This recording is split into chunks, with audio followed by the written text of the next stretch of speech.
নমস্কার কৃষক বন্ধুরা। আজকে আমি লতানো গাছ যেমন শসা, গেরা, ঝিঙ্গা ইত্যাদি গাছের রোগ পোকা সম্পর্কে আলোচনা করব। আপনারা মনোযোগ সহকারে দেখবেন এবং শুনবেন। প্রথমে জাব পোকা সম্পর্কে কিছু বলবো। জাব পোকা যখন শসা বা গেরা, ঝিঙ্গা ইত্যাদি গাছে আক্রমণ করবে, তখন দেখবেন গাছের পাতাগুলো কুঁকড়ানো হয়ে গেছে এবং গাছের বৃদ্ধি থমকে গেছে। এছাড়া জাব পোকার দেহ থেকে এক ধরনের মিষ্টি রসের নিঃসরণ ঘটে। সেই মিষ্টি রসের উপর পরবর্তী সময় ছত্রাকের সৃষ্টি হয়, যার ফলে বিভিন্ন প্রকার রোগের সৃষ্টি হয়ে থাকে। এছাড়া জাব পোকা এক গাছ থেকে আরেক গাছের মধ্যে দ্রুত ভাইরাস ছড়াতে পারে। এর জন্য আপনারা প্রথমেই সাবধান হয়ে যাবেন এবং এই বিষগুলো ব্যবহার করবেন। এই বিষগুলো হলো অ্যাডমেয়ার, বেনিভিয়া, তালিয়া ইত্যাদি। এগুলোর মধ্যে থেকে যে কোনো একটি ব্যবহার করলেই হবে। এরপরে আপনাদের সাদামাছি সম্পর্কে বলছি।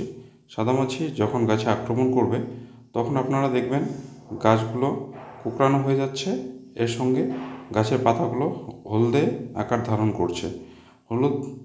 গাছের পাতাগুলো হলদে হবার মেন কারণই হলো ভাইরাসের আক্রমণ হওয়া। আর এই ভাইরাসের মেন বাহকই হলো সাদামাছি। তাই আমি বলবো, সাদামাছি দেখা মাত্রই দমন করার চেষ্টা করবেন। দমন করার জন্য আপনারা ডেলিগেট, ওসিন, সোলেমন, এলাইকা এই সমস্ত বীজগুলির মধ্য থেকে যে কোনো একটি ব্যবহার করলেই হবে। এছাড়া অল্টারনেট করে এই বীজগুলো ব্যবহার করতে পারেন।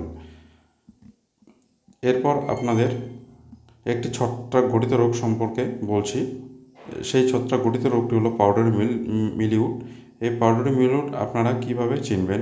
যখন আপনাদের গাছের পাতার উপর পাউডারের মতো সাদা আচ্ছাদনের সৃষ্টি হয়েছে, তখন বুঝবেন যে আপনাদের ক্ষেতে পাউডারি মিলিউডের আক্রমণ হয়েছে।